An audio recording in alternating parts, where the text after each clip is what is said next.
Hello, everybody, and welcome to another edition of Wednesday Night Madness here on YouTube and StreamYard.com. It is indeed Good LMF, Michael Fletcher, alongside Anthony Florio and Michael Bullock. And normally we would be very jovial, excited, getting ourselves ready for another great episode here tonight. Unfortunately, we got hit pretty hard yesterday. A blindside hit that caught everybody in the entire wrestling world by surprise. The sudden death and the tragic death of Jay Briscoe, formerly of the Briscoe brothers from Ring of Honor Wrestling. And this one really stinks. This one stunk. Um, like I said, it was a blindside hit for all of us. We're all still kind of in a state of shock. Um, and now that more and more of the report is coming out today, um, the tragedy is even worse, to say the very least. So, all right. So let's break down what went down yesterday, and then we'll give you the full report, and then we'll give you the rundown on his remarkable and legendary career. Um, as many of you know, or any of you who probably found out last night, Jay Briscoe tragically passed away in Delaware on a head on collision with another driver. Um, in, and this happened in Delaware yesterday. Um, Reports started coming out around 5:30. This is coming from the Delaware police. Now, this is what they're reporting: that the car went, that a vehicle. It was. Let me see if I got it here. Yeah. So I'm not gonna reveal the other person's name out of respect, but that person or the individual, they were driving a Ford F-150 truck. So this was two trucks. Um, One veered into the wrong lane, went into another head-on collision. The driver of the other vehicle passed away, and Jay Briscoe passed away. Jay was not wearing his seatbelt. Jay was 38 years old. Now, there was a rumor going around that his wife had passed away, but um, later today, earlier in the day, we were able to find out that no, that was not true. That the wife actually did survive. She is doing okay. However, Jay's two daughters were also in the vehicle. One of them is in very critical condition, and the other is in critical but stable condition.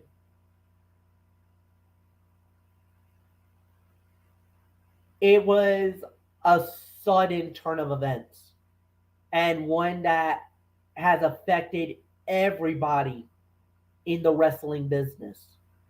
Um, WWE stars, Ring of Honor stars, AEW stars, um, basically everybody from either the independent scene to the major wrestling organizations were all sending out condolences, sending out their thoughts and prayers to Jay Briscoe. And I would even say it, I was gutted. I found out thanks to my good friend Bill McConnell, the 2184 crew. He sent me a message saying that Jay Briscoe had died, and it floored us. And then, obviously, the message from Tony Khan, who now runs Ring of Honor. He posted something on his messenger, uh, basically confirming that you know that basically confirming his that he had passed away and everything else.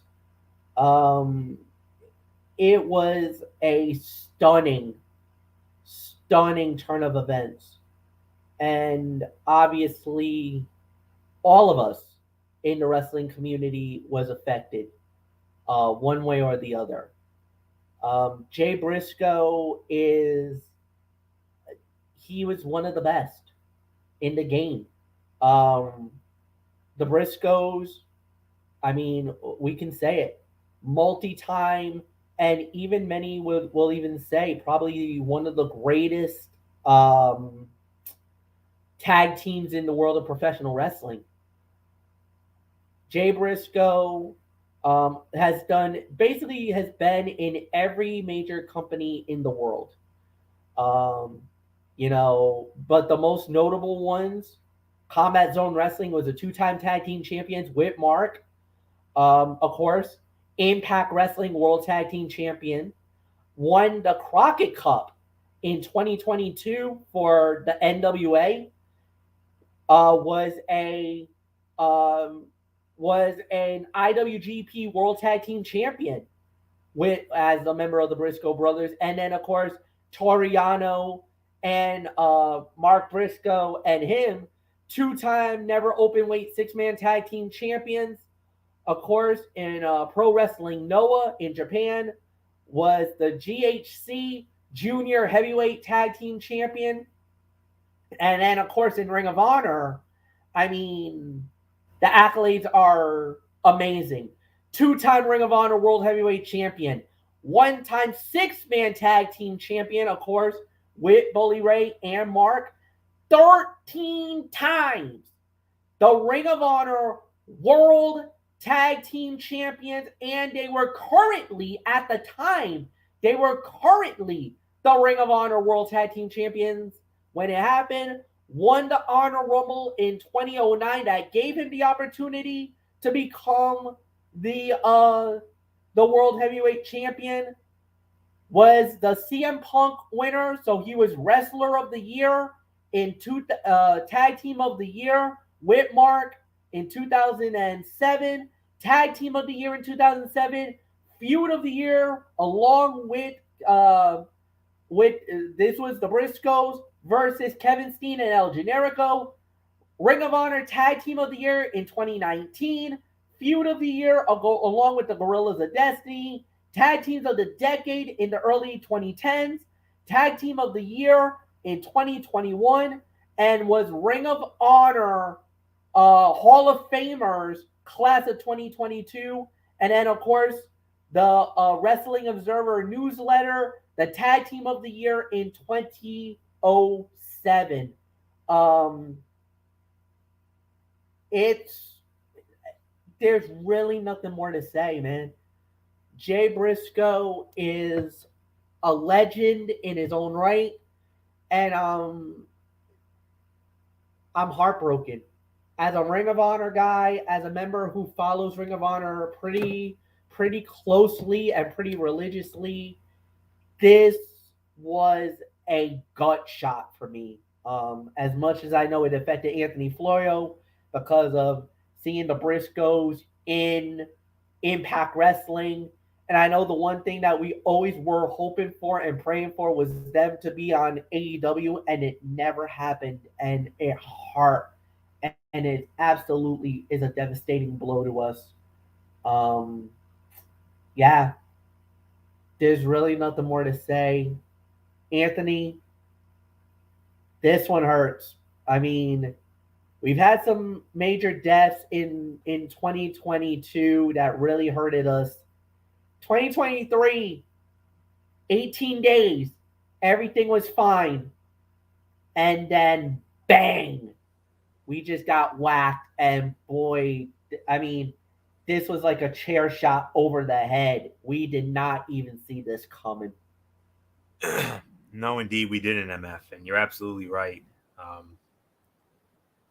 I heard about it on NXT last night. Vic Joseph broke the news as it was going to a commercial break, and when I heard that, I immediately jumped and looked into it, and I'm like, "Oh my god, this really did happen." It's gutting. It's gutting for all of us, man, and to know that he was practically our age almost. Michael Bullock's age, really, but good grief, man, 38 years old. I mean that's way too young, man. But then again, these things happen. This is life, and these things happen. And fortunately, there's no way to control these things. But uh, but I'll be honest. I don't know Jay Briscoe as much as MF does, because you all know MF is the Ring of Honor guy amongst the three of us.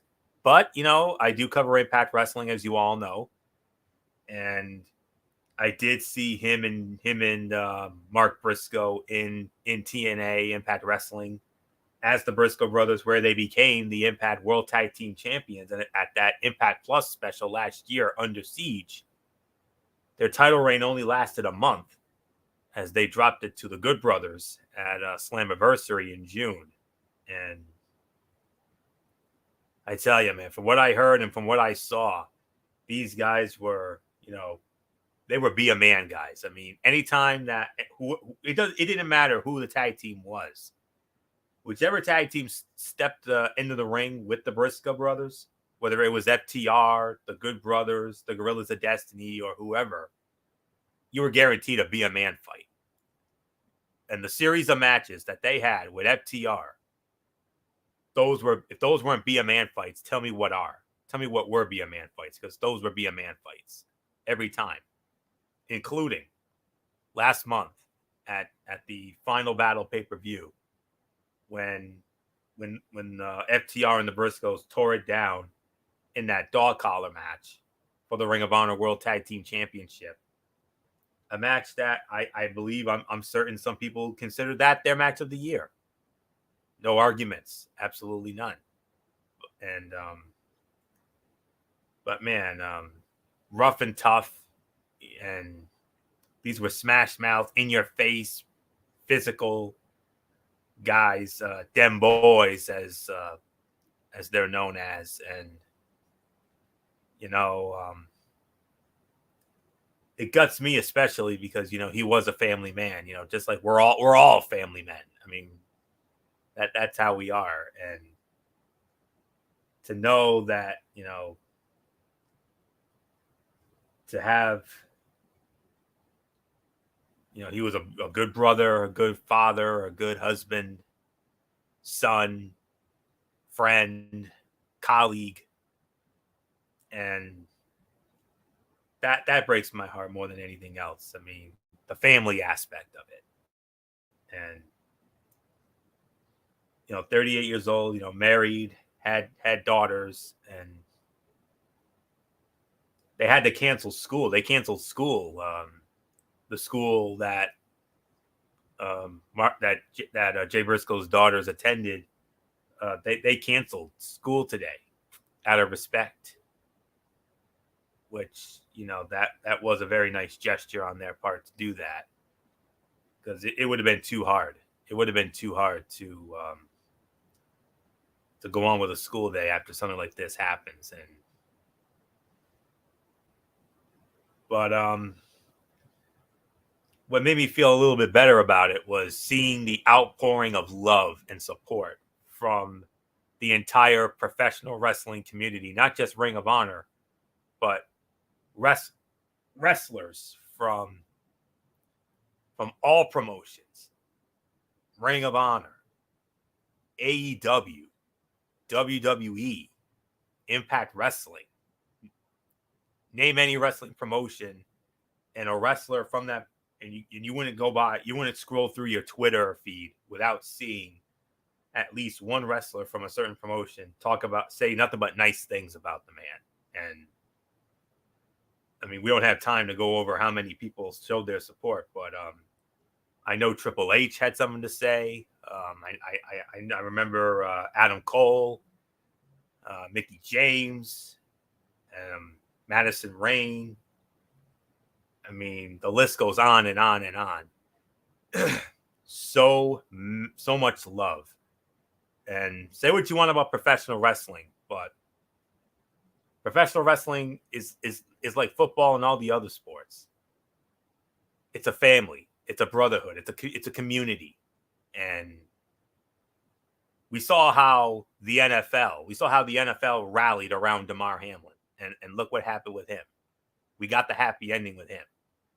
Unfortunately, no happy ending whatsoever here. But the professional wrestling community coming together to show the love for Jay Briscoe.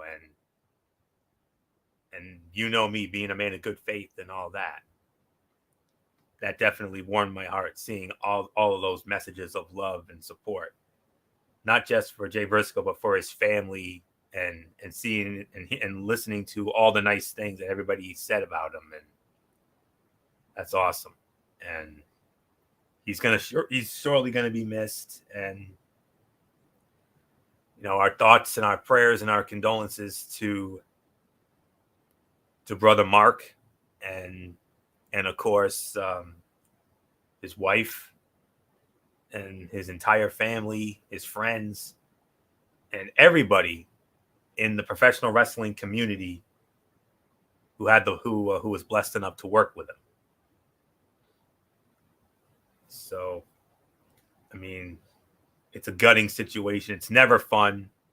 It's never easy to have to start any of our shows like this, but we have to in this case. And, you know, like I said, I didn't know the guy as well as MF did, but, you know, I did get to see him for those few bits of times in Impact Wrestling, you know, the Multiverse of Matches event during WrestleMania week last year. And of course, seeing him and Mark win the Impact World Tag Team Championships last year, even though it was a short-lived reign. Like I said, it was only a month long before they dropped them to the Good Brothers at the Slammiversary event, the 20th anniversary of that event. And I mean, this is the second big wrestling death in the last few weeks. Of course, I know we're all still gutted from the recent passing of Don West, and then this.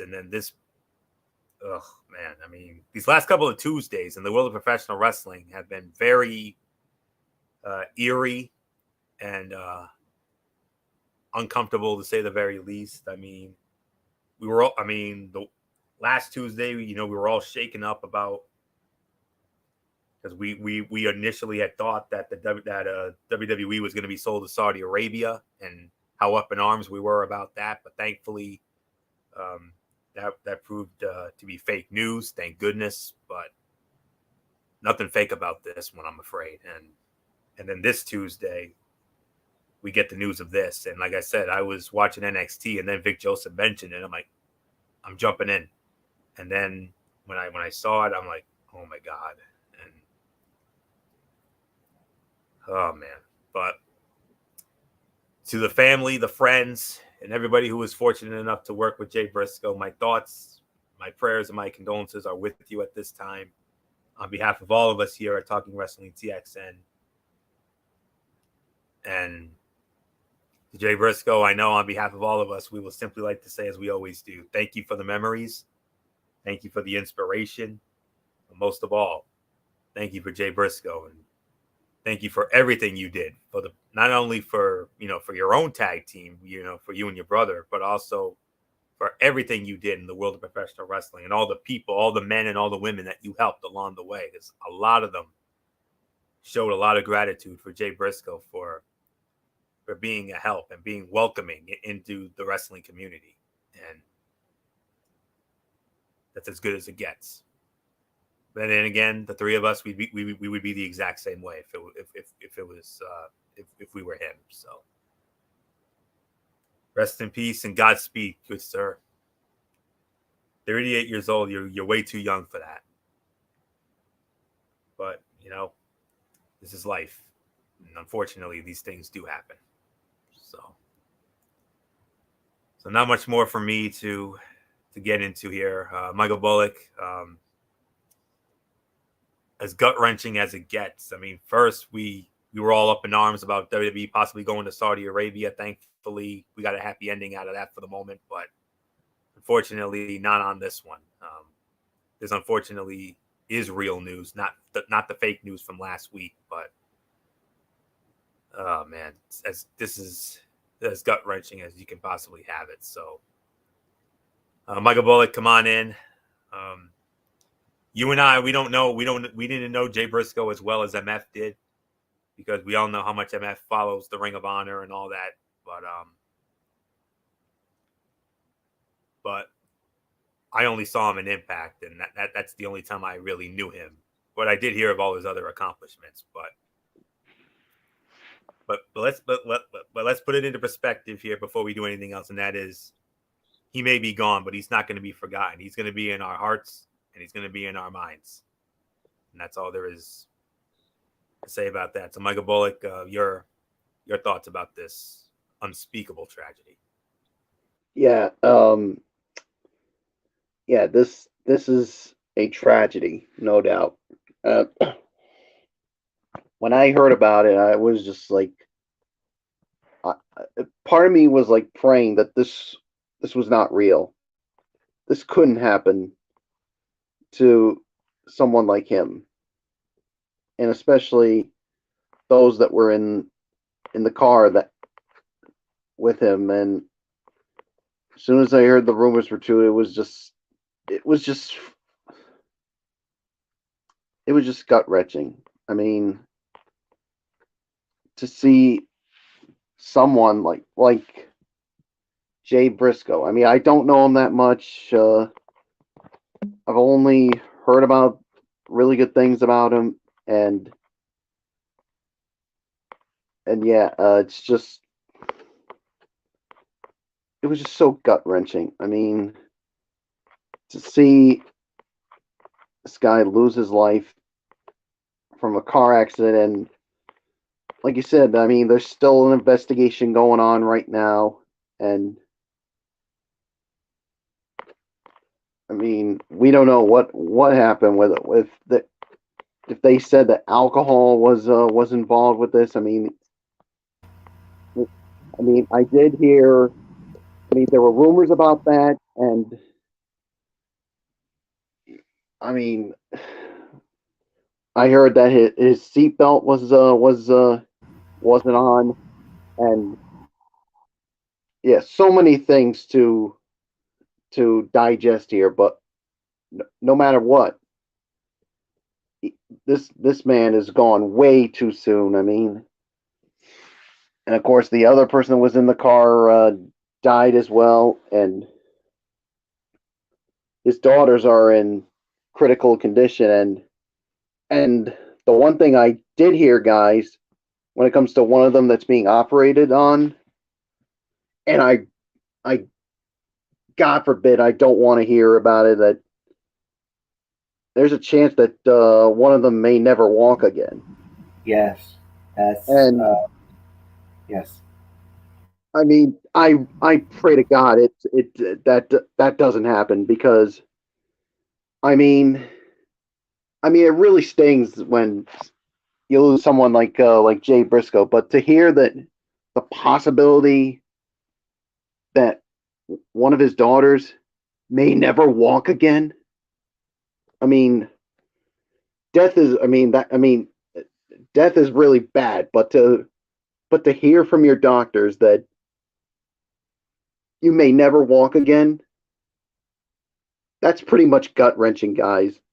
That is so. That is so gut wrenching, and sorry if I'm getting emotional just talking about it.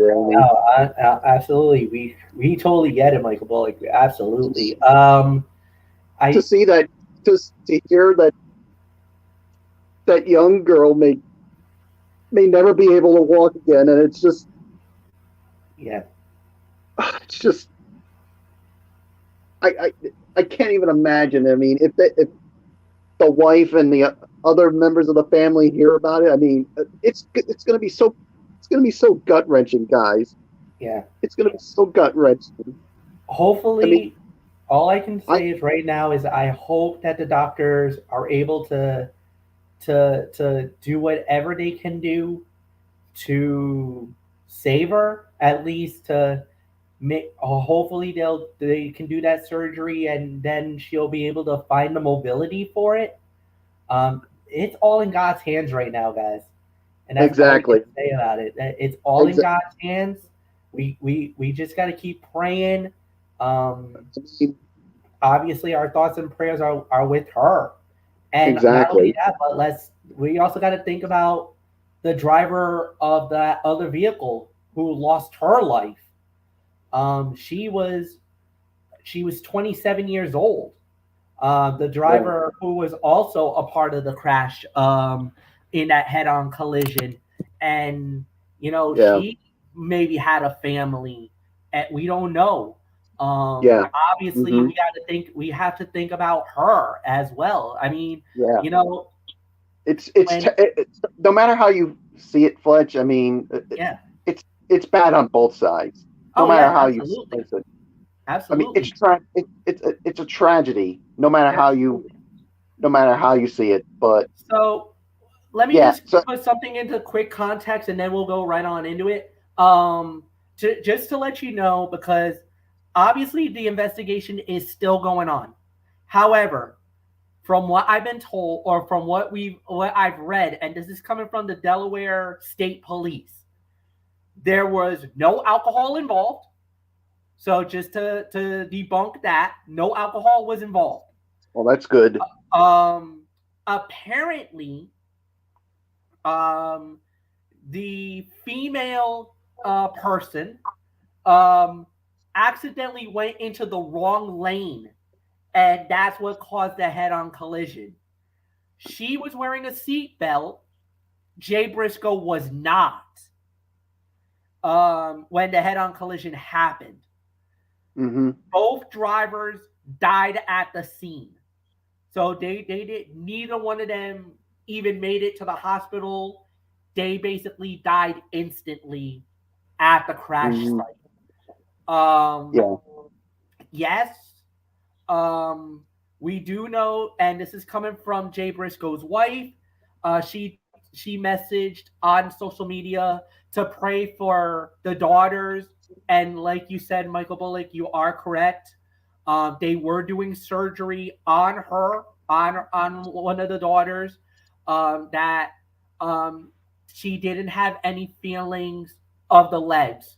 Everything else from, I guess, the waist up was okay, but she had no feelings in the leg from the waist down, and Yeah. that's the one thing that we were all concerned about, and we're still very concerned about. We have not had any new updates coming from that, and obviously, out of the respect of the family, I don't Hmm. think we're going to hear any more unless they decide to reveal. If they do, then by all means we will report it, just like any other news organization has. But out of respect for the family, we're, like we said, We're yeah, not gonna hear anything else. no. At least for tonight, we're not going to hear anything. And if we do hear anything, obviously keep your eyes peeled to the social media networks, to Anthony's page, to my page on YouTube. Well, not just YouTube, but Facebook, Twitter. We have it. We have our own Wrestling Forum TXN page now on Twitter. If we get any news, we'll absolutely provide any information Yeah. that's But forthcoming. But obviously, like Michael Bullock, emotions are real. That is as raw as you're gonna get. And thank you for that, Mike. And I wanted it to give you your a minute to have you collect yourself and regather, yeah. because it is hard. I mean, like I I said, mean, like you said, I mean, you don't want to see it happen to anybody. I mean, no, to hear that you may never walk again. It's one of the most gut-wrenching things you could ever hear, without a doubt. But getting back to Jay Briscoe was definitely. I mean, him and his brother Mark were probably one of the best tag teams in professional wrestling. I mean, the matches they had, like you said, with FTR were bangers, and they had just won back the ROH World Tag Team title. So, I mean, all in all, I can say is it's just our thoughts and prayers are with the entire Briscoe family, to all the friends who knew him, and you saw the outpouring of love and support from not just Ring of Honor, but from AEW, WWE, Impact, all of them that knew Jay Briscoe. So before we move on, Fletch, I want to bring Anthony in if it's okay with you, and Sure. I want Anthony to lead in a special prayer for the daughter who is going through surgery, and I really hope that she doesn't get You didn't have to ask, Bullock. I was planning on doing that anyway. So Anthony, I actually give you the floor. Go ahead. It's yours, man. You got it. yes, Lord. Thank you, Lord. Heavenly Father, we lift up the daughter of Jay Briscoe here this evening, and we entrust you with your love and protection over her, and we also trust you with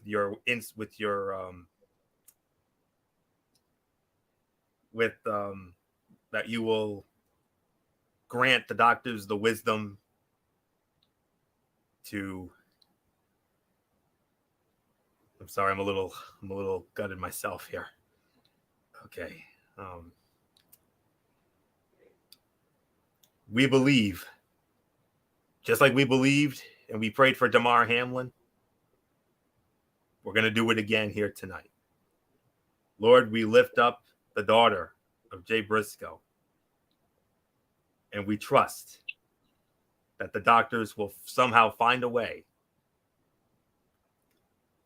to immediately heal her, and that we don't even have to think about what if. There's no what if. That little girl's going to walk again, and we believe that. We believe it, and we claim it. In your mighty name, we humbly pray. Amen.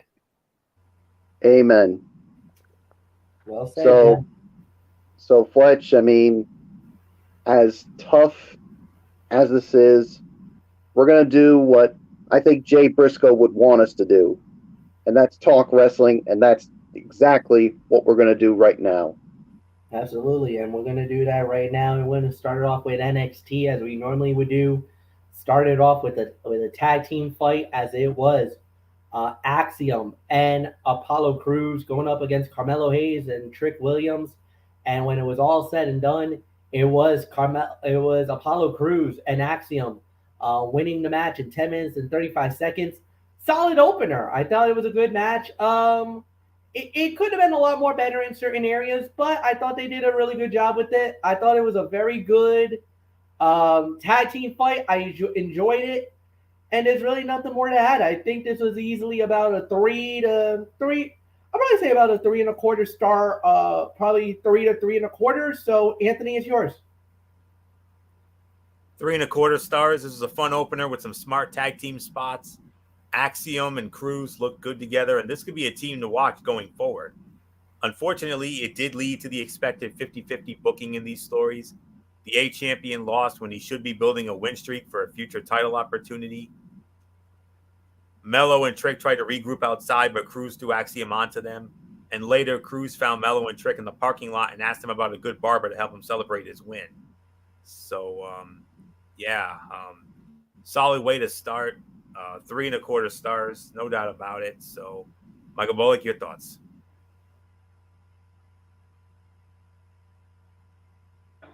Yeah, this was definitely a great way to start it off.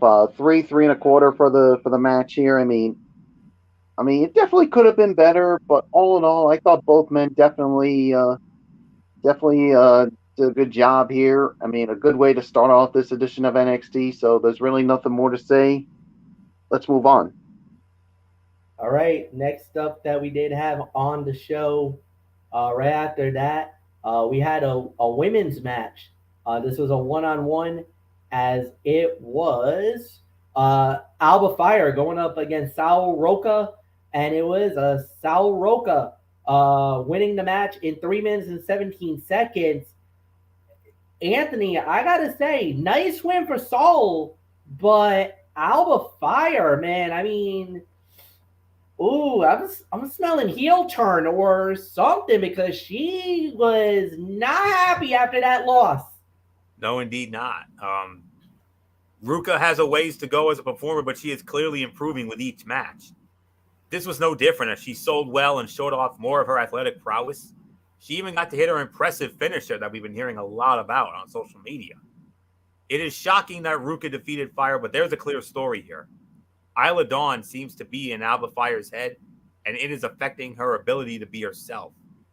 This win can be the launching pad in NXT for Ruka, who can continue proving her worth with a larger spotlight. And you notice that after her loss, Alba Fire attacked a referee backstage, and Kaden Carter and Katana Chance tried to calm her down, but she warned the champions she wanted their titles. And next week, we're gonna have ourselves a 2-on-1 handicap match for those tag team titles. Alba Fire says, "I don't want or need a partner." So, could we see Alba Fire possibly win the women's tag team titles by herself? That would be something. But 2 stars for the effort, around 1.5 to 2 for the effort, I should say. So not much more to say here. Michael Bullock, I think we're definitely looking at a heel turn for Alba Fire here, and if it does, hopefully they'll get rid of this Alba Fire thing, and maybe we could repackage her as Kaylee Ray, the Scary Queen of Scots, and if that happens, look out. Yeah, if you turn her back into the Scary Queen of Scots and Kaylee Ray, oh boy, I mean, this women's division is definitely going to be put on notice big time, but 1.5 stars, I mean, it was short, but definitely a big win for Sal Roca, and she definitely cashed in on the distraction from Isla Dawn, who continues to get in the head of Alba Fire. So, yeah, and like you said, after the match, I mean, Alba just attacked the referee, and Katana Chance and Kaden Carter tried to calm her down, but Alba Fire said, "Hey, I want those tag team titles," and now next week it's going to be a 2-on-1 handicap match for those NXT Women's Tag Team titles. Alba Fire was defiant and said, "I don't need or want a partner." So that's going to be something to see. So there's really nothing more to say. Fletch, it is yours. And like Florio, I smell a heel turn. What says you? Yeah, well, I definitely, no doubt about it. Maybe Alba will have a partner. Could it be Isla Dawn? Could that be, a blessing in disguise? You never know. You never know with this. So we'll see. But one thing's for sure, man, this is gonna be crazy. So yeah, 2.25. Nothing more to say about that. Then after that, we had was Josh Briggs and Brooks Jansen. They went up against Gallus, Mark Coffey, and Wolfgang. They're back, and it was Gallus winning the match in a hair under 12 minutes. So Michael Bullock, it's yours.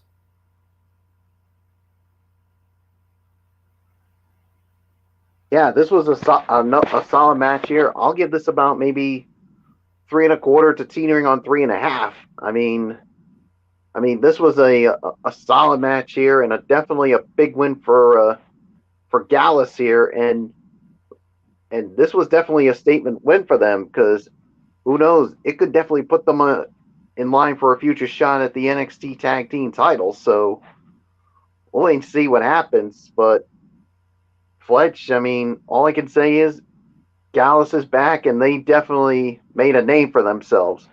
Yeah, so plus there's also a couple of other factors. Of course, you also have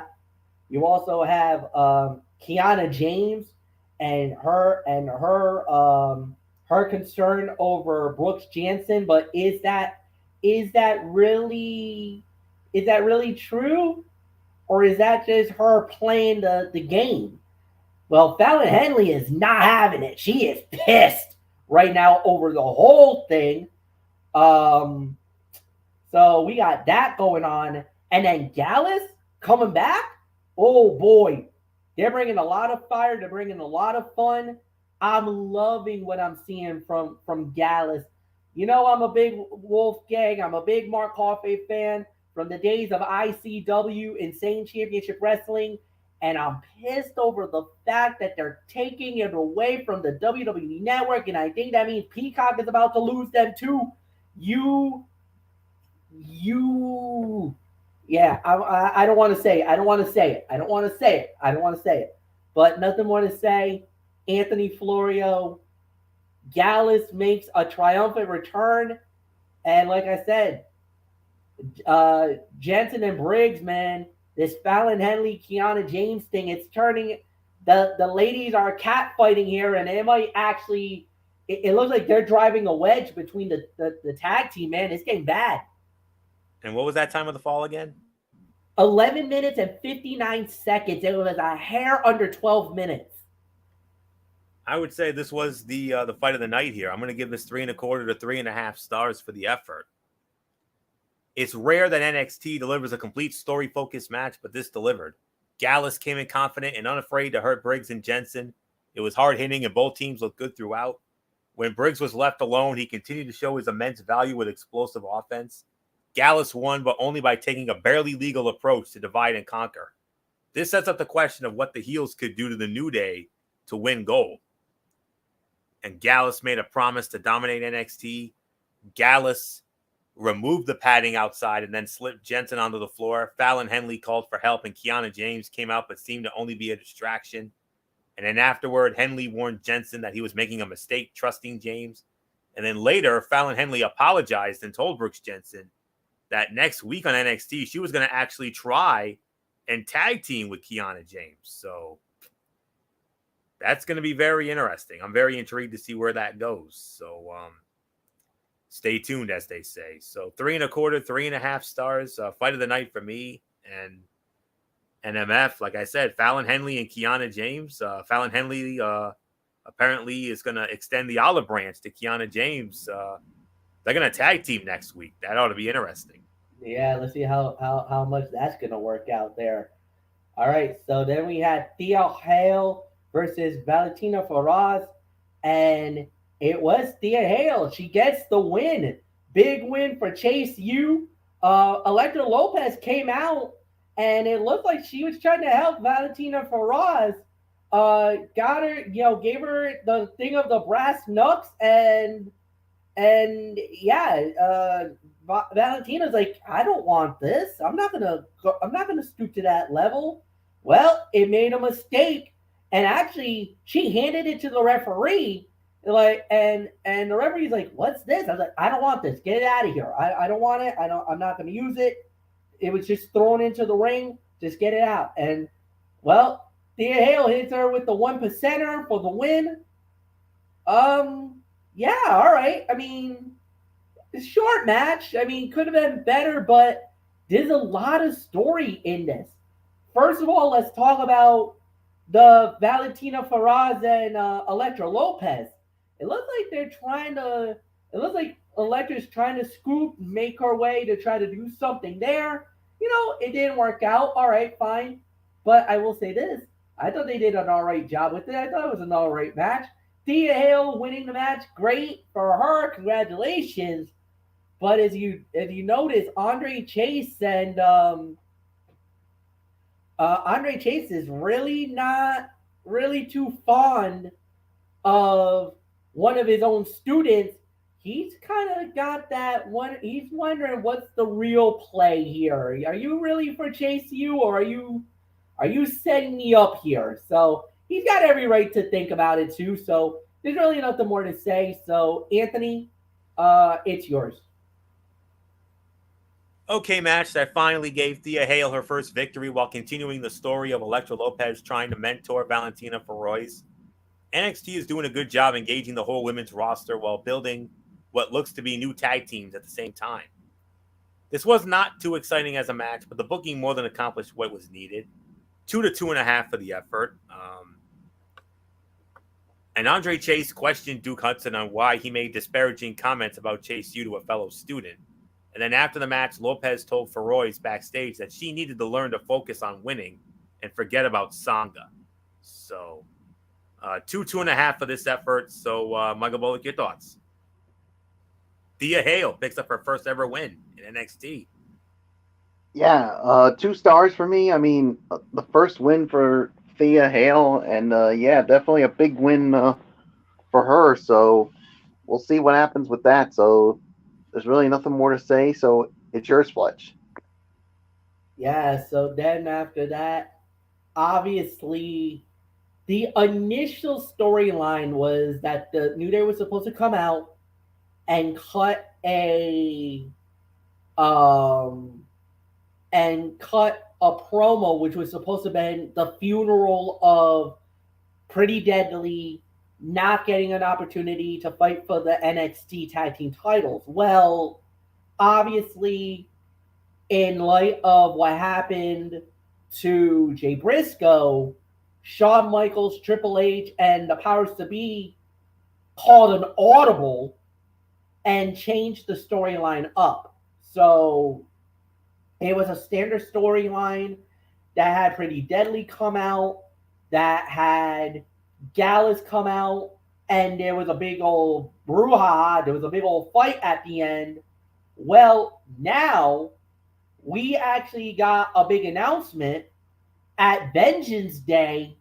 It will be the New Day, Gallus, and Pretty Deadly, a triple threat for the NXT tag team titles. So Anthony Hoolydove, is it Anthony or is it? Yeah, it is Anthony. So Anthony, I give it to you. Thank God, and you know what? Props to NXT, Shawn Michaels and the guys for calling this audible. But boy, Charlotte, North Carolina, do you get a benefit? A triple threat for the tag titles? Great matchup. Yes, thank you. Shut up and take my money. My sentiments exactly. Going to be a great matchup. No question about that. It's going to be a great matchup. New Day defending against Gallus. And who else are they defending against? Is it Briggs and Jensen as well? No, Pretty Deadly. Oh, Pretty Deadly. Okay. Just wanted to be sure on that. But yeah, the New Day going up against 2 of the best tag teams in the history of NXT UK in Pretty Deadly and Gallus. I don't know why, but I got a feeling that this could be where New Day drops the belts here. I think one of those teams are going to win it. I just don't know who. I mean, they could give the belts back to Pretty Deadly here. But at the same time, if I'm going to be honest with you, MF, I kind of want to see Gallus win the titles. I mean, I would love to see them, build them up as that monster, badass heel tag team that you know so well and have followed for so long,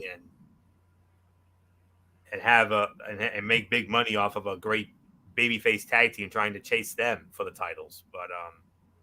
But the body of work of all 3 of these teams, don't be surprised if this ends up stealing the damn show at a Vengeance Day.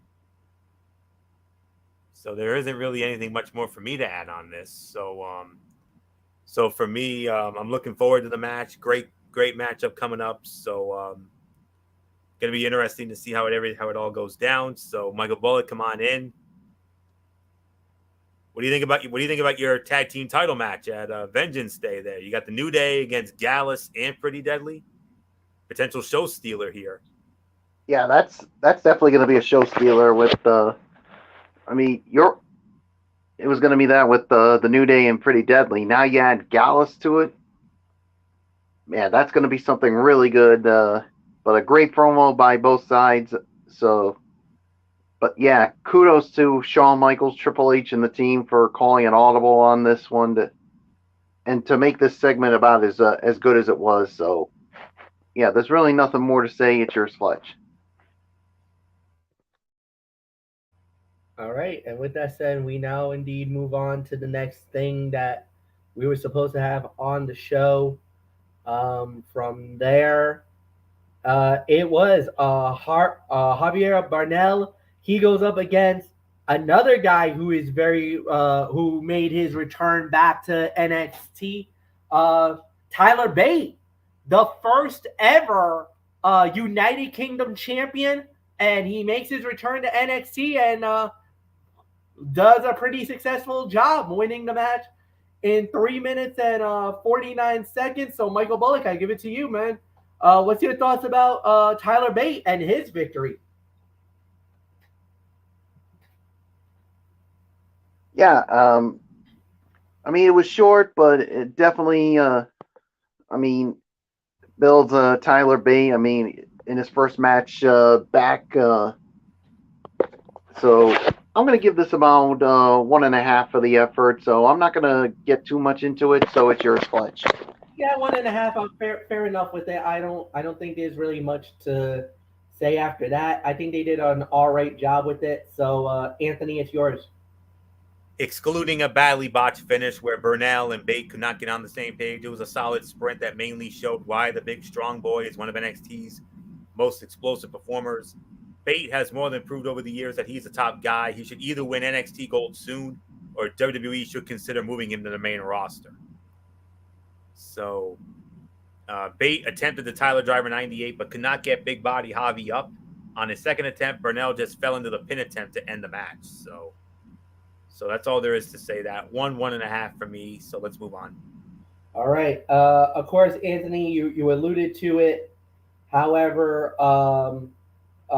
some of the announcements for next week's NXT, of course, Katana Chance, Kaden Carter going up against Alba Fire, handicap for the NXT Tag Team titles. Indy Hartwell going up against Tiffany Stratton. There was a little bit of a brouhaha segment on that. Tiffany Stratton, as you know, a week ago, absolutely torched the NXT women's locker room with a scathing promo. Well, it did not go over very well with them. Indy Hartwell being, I guess you could say, locker room leader, tossing Tiffany Stratton, basically replacing her locker room and saying that no, if you want your locker room, go somewhere else. You're not welcome in this locker room anymore. You wanted your own locker room? Well, we commandeered your locker room. So, yeah, go somewhere else and you can change over there. Well, Stratton wasn't having it. She wanted a little bit of revenge. And Shawn Michaels and the boys, they're like, you know what? Let's do it. You two ladies next week, one-on-one. And then Thea Hale, well, she's going to get her award. It's an award ceremony for her to honor her first win in NXT. And so we'll see how that plays out. Main event for NXT Women's Champion Roxanne Perez and Lara Valkyria. They went up against Gigi Dolan and JC Jane, and it was Roxanne Perez and Lara Valkyria winning the match. 6 minutes and 48 seconds. Yeah, all right. I mean, I could say about maybe a couple, like 2.5 stars. Pretty good main event, solid match. Should have gone longer than what it did. I felt like it should have been a longer match than what it was, but you know, it is what it is. It was a solid fight, and there's planting the seeds of a possible breakup for Toxic Attraction, as you noticed. There's been a major falling out between these girls, man. JC Jane and Gigi Dolan, they're not on the same page now, and now the fear is are they gonna, what's gonna happen now? And we'll just have to wait and see. So there's really nothing more to say. So Anthony, I'll give it to you. NXT is selling the possible dissension and Toxic Attraction with a strong focus, which distracts from the drama of the champion's first title defense. Hopefully there is a plan to make the heel pair look more dangerous to Roxanne before Vengeance Day. This was a rushed main event that offered only a limited view of what Valkyria can do in the ring. Everyone involved has more in them than we got to see in this tag team match. 2.5 stars is my rating. Champion took out both women. with a double diving facebuster and then got the hot tag to Valkyria, who laid in the Dolan with kicks and then an enziguri on Jane. And Cora Jade appeared late and sent Valkyria over the top ropes. So it looks like there's a Cora Jade and Valkyria feud on the horizon, which will be very interesting to say the least. So 2.5 stars for this main event. Michael Bullock, your thoughts?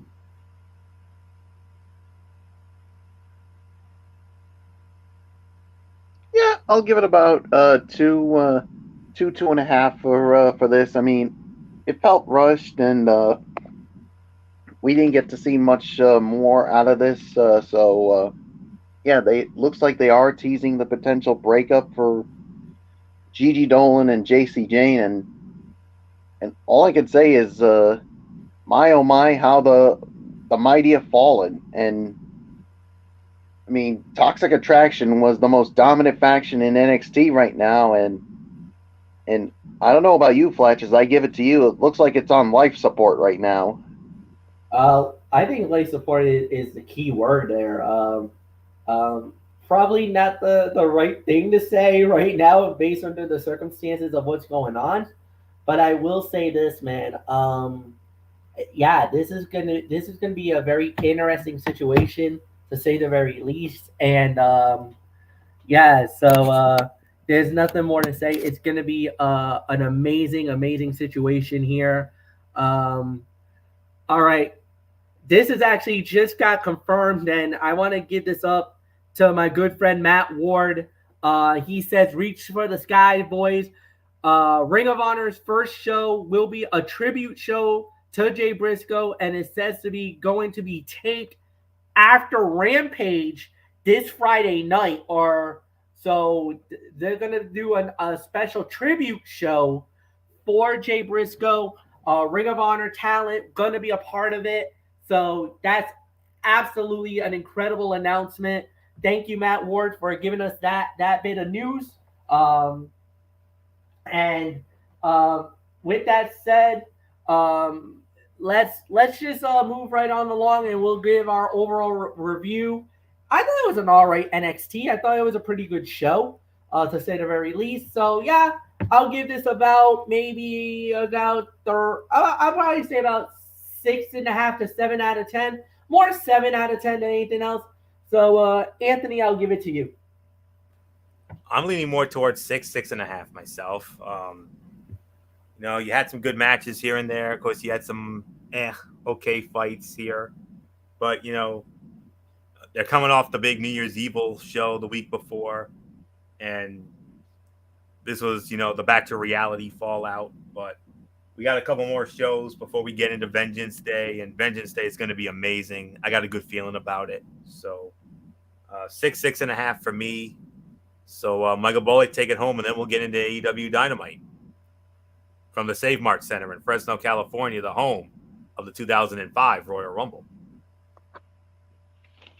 Yeah, 6.5 for me. I thought it was an all right show. I mean, it definitely could have been better. I mean, some of the matches were good. Everything else was just bleh.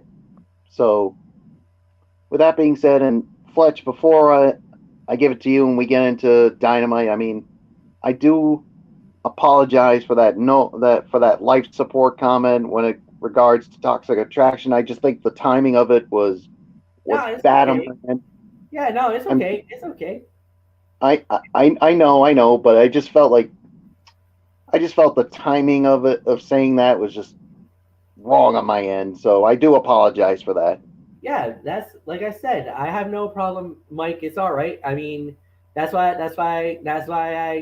I just wanted it to give you a chance to I knew what you meant. I knew what you were trying to go for, and that's why I'm not like giving you like the business, as they would say. So no, it's all right, man. I mean, it was that was a poor mistake. Everybody makes mistakes. Nobody is perfect. So even I made mistakes. So yeah, so no doubt about it. No problem there. All right, so let's just move on along and let's just do this. So next thing that we got, or the next thing that we have, is AEW. We started it out with the match. It was for the All Atlantic Championship, as it was Jay Lethal going up against Orange Cassidy for the All Atlantic title. The winner of the bout in 10 minutes, and still the All Atlantic champion, Orange Cassidy, winning the match. Solid opener, good matchup. I'll probably say this was about, maybe 3 stars. Could have been a lot more better. Yeah, there was a little bit of some of that wonkiness and weirdness. I wish it could have been a lot more better, but it is what it is. Nothing more to say. Anthony, I give it to you. Good, entertaining match with a ton of effort from both competitors. Lethal and Cassidy have done this dance before, and their chemistry with one another remains strong. This is the perfect place for the heel faction rather than the higher profile feud with Darby Allin and Sting, and it shows. Fans are more willing to accept Jarrett and company in this spot, and they have worked well with the babyfaces to this point. Who knows if the feud will carry on beyond tonight, but there are worse options for all involved. And Excalibur reminded the viewing audience of Jay Lethal's win over Cassidy from last August. Nice little touch there. Jarrett, Dunn, and Singh made their way through the crowd, watching from the stands after they were barred from ringside by Tony Khan earlier in the day. Danhausen, dressed as an usher, demanded to see the heels' tickets. Best Friends also popped up to even the odds. Jay Lethal wore an armband with Briscoe written on it, an ode to his Ring of Honor brethren, Jay Briscoe, obviously. In Alert, Cassidy rolled out of the ring seconds after enduring the lethal injection, preventing a pinfall attempt. And then Danhausen intercepted the guitar from Jarrett to Lethal, setting up the finish. 3.25 for this. So not much more to say here. Michael Bullock, there was a caveat here. Tony Khan laid down the law, saying that if the heel side interfered in any way, then Sanjay Dutt would have been fired. And I know how much you would have loved that, Bullock.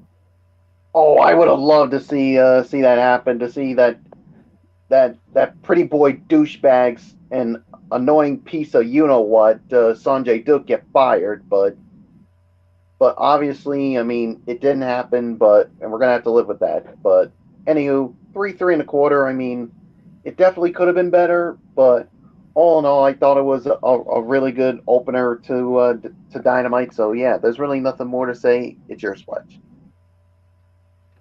All right. So with that said, we do indeed move on to the next thing that we did have, as it was. Let's see. Oops, sorry about that. All right, let's do this.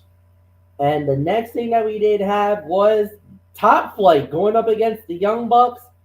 Top Flight pulls off the upset, winning the match in 12 minutes and 30 seconds. Anthony Florio, I gotta channel it. Oh my, the upset. The Young Bucks goes down the Top Flight here tonight. Yes, MF channeling his inner Dick Enberg from the 2004 NCAA tournament when he proclaimed that, and I dubbed it on to MF whenever there's an upset on a sport that he calls, but especially the tournament. But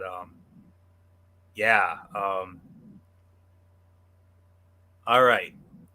The moment Young Bucks versus Top Flight appeared on the lineup for tonight's show, there was every reason to believe the show could be stolen from whatever position on the card the match found itself.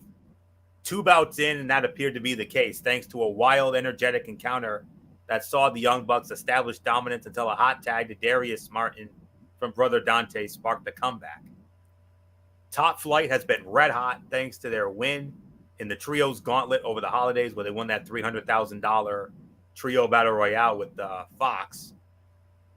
And then the series of matches with the Blackpool Combat Club, like John Moxley and Claudio Castagnoli. And this win will only continue their momentous role. The story of the Bucks still feeling the effects of the ladder match from last week was well portrayed here, and it'll be interesting to see how long that lingers. Taz suggested Top Flight may be in over their head against the Bucks, positioning the Martin brothers as the underdogs, a role they fill very well. Martin delivered a running Spanish fly to Matt, then added a low tope suicida to Nick. Top Flight scored a great near fall off a springboard moonsault powerbomb combo on Matt, broken up at the very last second by Nick. And then Nick paid homage to Jay Briscoe, pointing to the sky before delivering the Doomsday device to Darius. And a stunned Matt looked at referee Rick Knox in motion 3. It helped put over the surprise of the upset. And 12 and a half minutes, 3.5 stars easily for this effort. You can make an argument for 3 3/4 as well. One of the fights of the night for sure. And Michael Bullock, there is nothing left for me to say on this except, hey, biggest win for Top Flight outside of that $300,000 Battle Royale weeks ago. But no doubt about it, Bullock. Top Flight, the Martin brothers, you beat one of the best tag teams in the world in the Young Bucks, multi-time tag team champions wherever they've been, currently 2/3 of the Trios champions with Kenny Omega, coming off that incredible best of 7 with the Death Triangle. And for Top Flight to win a match of this caliber, how can it not be the biggest win of their career? If it's not, tell me what is. Yeah, this is definitely the biggest win for Top Flight. I mean, to get a win over a great tag team like the Young Bucks, man, that's definitely got to be a boost of confidence to them. So, yeah, 3.25 to 3.5 for me. I mean, this was a solid match. But then again, when you got teams like Top Flight and the Young Bucks, you know it's going to be something damn good. So yeah, there's really nothing more to say. It's your Sledge.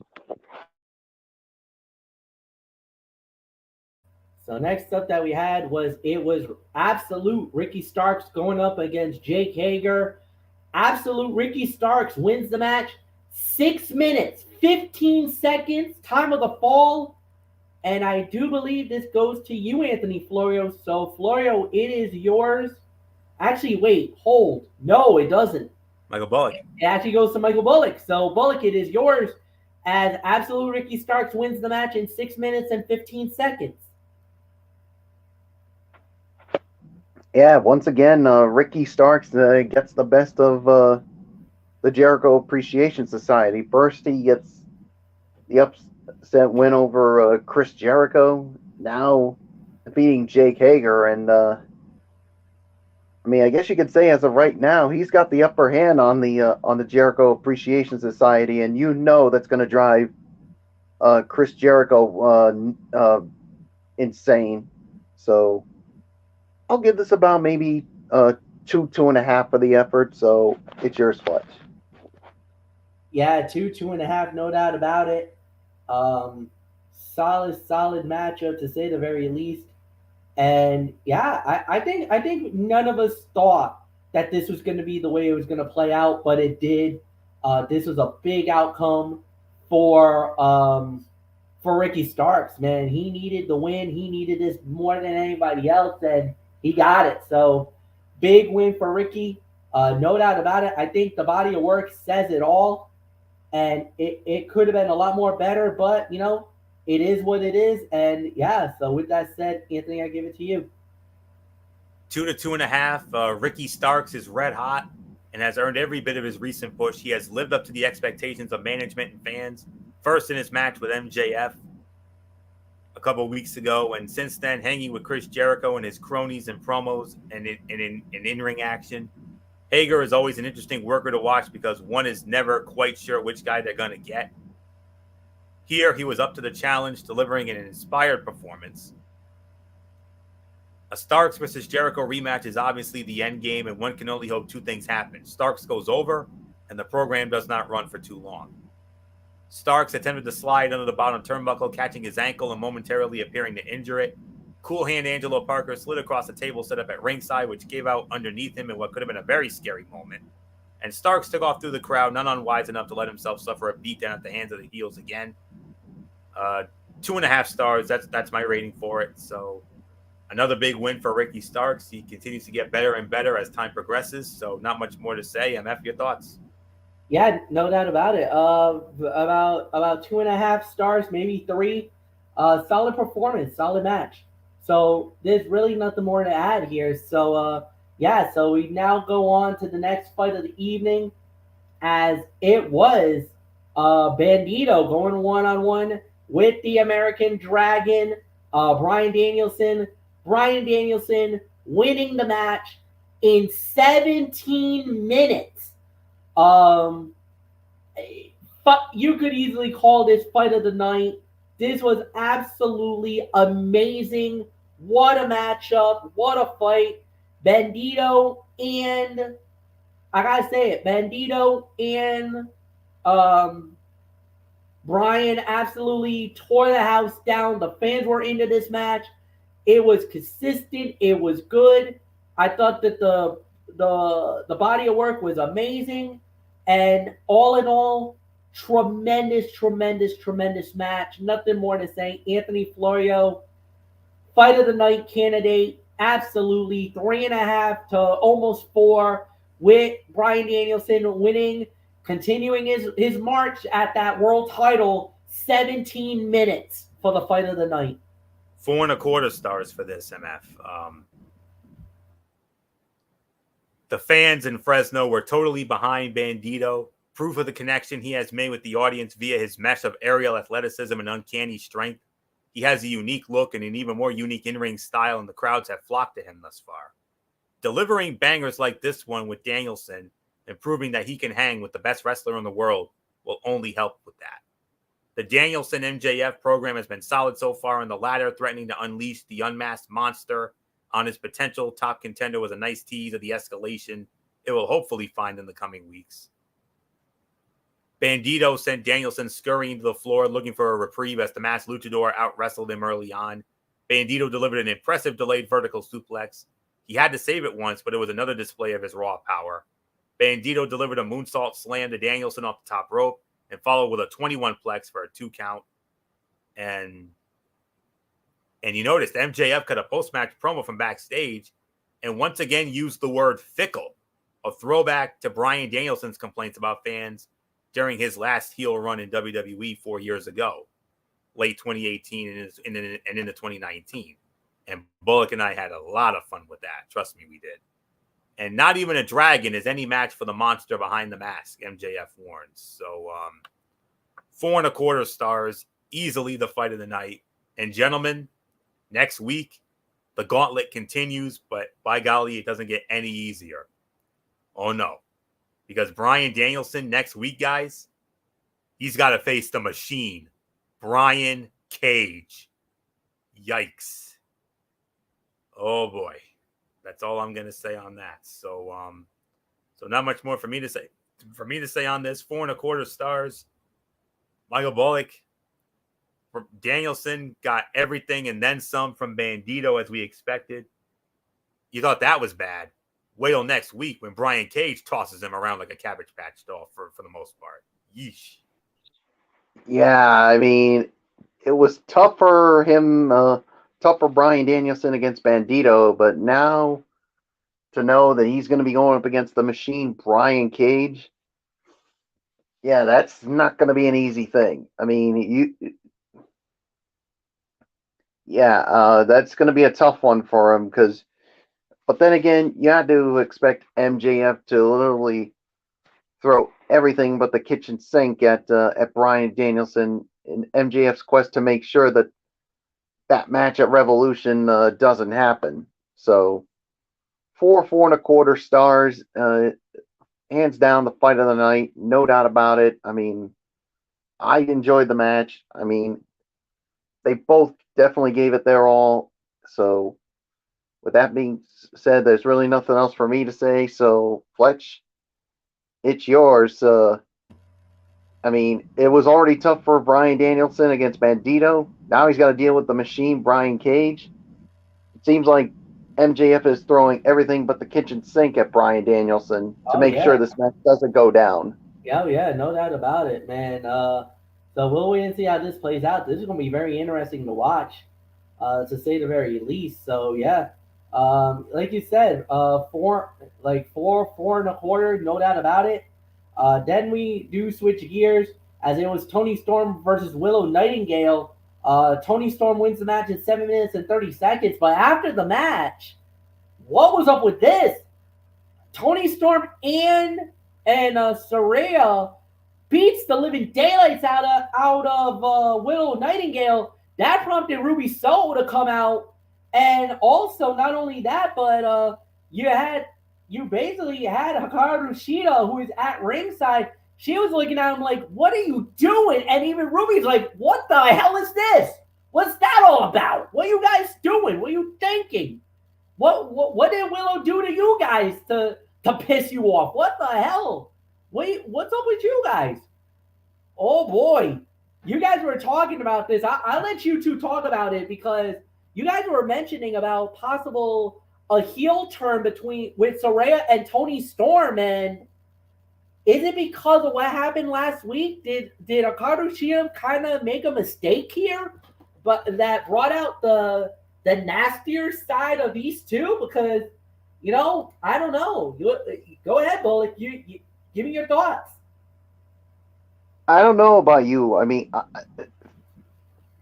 I got this funny feeling, and this is just my feeling. I think a heel turn could do wonders for Toni Storm and Saraya.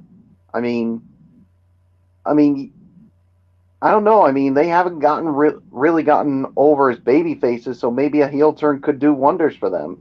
But yeah, I mean, I don't think any of us saw this coming. I mean, everybody's like, well, wait a minute.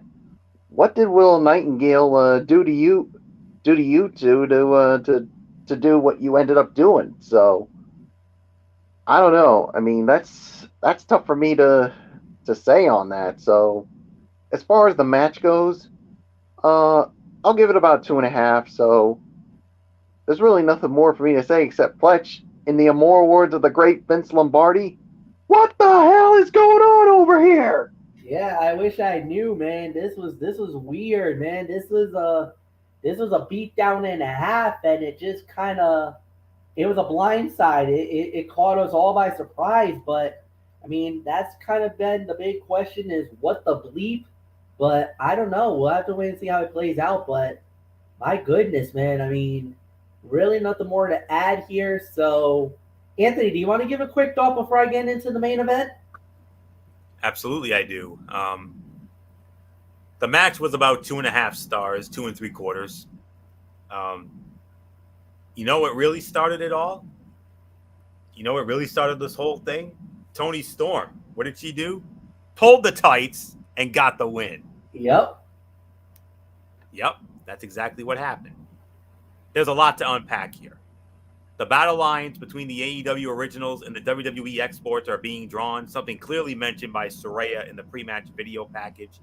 Considering the fans' love for Jamie Hayter and the passionate mic work Dr. Britt Baker, DMD, did ahead of her match with Saraya at Full Gear, it's probably for the best to make the turn now. But with that said, why so abruptly? Saraya and Storm were literally baby faces last week with little or no indication of a major change of attitude or character on the horizon. This week, they're heels from the get-go, attacking Nightingale in a moment that flies in the face of everything they were about just 7 days ago. It's the right call and a smart booking decision by Tony Khan to make the change before the fans demand it, but there were ways to get there without just up and changing things with no warning. Of course, the idea of Baker and Hayter turning full babyface could be an assumption. This could all be to introduce Soho and Nightingale into the equation, while establishing them as the undisputed babyfaces. With Shida also involved, could the promotion be looking toward women's trios titles? It certainly has enough talent to do so. And there are more questions than answers in the women's division, which is a refreshing change of pace. And you heard it during the pre-match video package. Saraya and Storm insulted the homegrown AEW women, drawing the ear of Shida, who was standing right there beside him. And Saraya said to Shida, stay backstage to prevent a similar situation to last week, where the former women's champion accidentally cost her friends the tag team match. And Saraya beat down Willow Nightingale after the bell, executing a sudden heel turn after weeks of being portrayed as the subject of an inspirational comeback. So 2.5, 2 3/4. And now, MF, we move on to a main event that I know when I dropped that on you recently, I remember how excited you were, and boy, howdy, did it live up to the hype tonight. The main event for the TNT title, Darby Allin versus Kushida, and it was indeed Darby Allin successfully defending the title 13 minutes and 40 seconds. The time of the fall, Darby Allin is still your TNT champion, and I do believe this goes to Anthony Florio. So, Florio, it is yours, my friend. give me your thoughts on the main event. Yeah, it does go to me, and you're absolutely right. It was interesting to see this position as the main event this week when Danielson versus Bandito was right there. But kudos to Tony Khan for continuing to shine a light on a young star. He and his team have been adamant about pushing as a breakout star from the beginning. Some like the car crash style of Allen, others don't. But there's no denying that he is over with audiences and has been a rare consistency from day one of the company. This was another really good match on the night of them, where the right guy went over, as Khan and company attempt to rebuild the credibility of a TNT championship that had been hurt by the constant title changes of the last year. Cameras caught a young fan with his face painted like Allen's, a testament to the connection the TNT champion has forged with the younger audience. It is something that has undoubtedly aided in his status as one of AEW's legit breakout stars. Kushida targeted the arm of his opponent, setting him up for the armbar. Allen launched himself off the top rope into the floor, only to be caught by Kushida and trapped in the aforementioned armbar. And Kushida applied the hoverboard lock, but Allen clasped his hands, taking some of the pressure off of it. 3.5 to 3 3/4 of a star. Another one of the fights of the night for sure. So there isn't much more for me to say on this. Michael Bullock, let's get your thoughts on this main event as Darby Allin successfully defends the TNT Championship against Kushida. Yeah, 3.5, 3 3/4. Definitely the fight on. Another one of the top fights of the night for sure. Kushida definitely gave Darby Allin a run for his money, but Darby Allin, continue to prove why he is worthy of that TNT title. So there's really nothing more to say. It's yours, Fletch. Yeah, 3 to 3.5. No doubt about it. An amazing main event. There's really nothing more to add. So let's give it to Michael Bullock for your overall review. Another solid edition of AEW Dynamite. I'll give this about maybe 8.5. You had some really good matches here. There really wasn't some of the matches they weren't even that bad. Some of them were. Some of them could have been better, but all the other matches were really good. So, you know what? I'll just give it 8 for me. So it's yours, Fletch. Yeah, no doubt about it. 8 for me as well. Tremendous main event. Tremendous show. Nothing more to say. And Anthony, you got final say. 8.5. Another very good Dynamite tonight. And Bryan Danielson and Bandito stole the damn show. Great main event with Kushida and Allen. And then you had a solid opener there. Not one bad match on this show here tonight. And some good angle advancement as well. So, they keep getting better and better as the weeks progress. So, definitely looking forward to next week. So, 8.5. So, with that, MF, take it home. Yeah, so tomorrow night we're going to do it. Another edition of NFL Thursday. And from there, we're going to talk about it. We're going to recap the Super Wild Card weekend, and we're going to preview the divisional round in the NFL. So NFL divisional weekend, nothing more to say. And until then, we'll see you tomorrow night. So for Anthony Floyo and Michael Bullock, I am Michael Fletcher saying so long, everybody, and we'll see you tomorrow night.